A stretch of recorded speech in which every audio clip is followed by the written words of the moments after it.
Fibre net వివాదం మీద ఎట్టకేలకు ఏపీ ప్రభుత్వం అయితే దృష్టి సారించినట్లయితే కనిపిస్తోంది. ఇటీవల ఏపీ ఫైబర్ నెట్ వివాదంలో పలు ఆరోపణలు వచ్చినాయి. ఇటు ఫైబర్ నెట్ చైర్మన్గా జీవీ రెడ్డి గారు రాజీనామా చేశారు. అలాగే ఎండీగా ఉన్న ఐఏఎస్ అధికారి కూడా ట్రాన్స్ఫర్ అయ్యారు.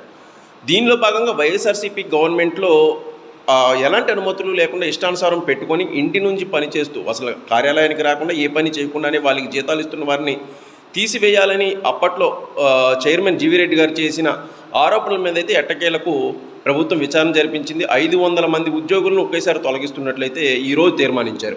సో వాళ్ళకి ఇక నుంచి జీతాలు అందవు, ఎట్టి పరిస్థితుల్లో వాళ్ళని పూర్తిగా విధుల నుంచి తొలగిస్తున్నట్లయితే ఏపీ ప్రభుత్వం చెప్పింది.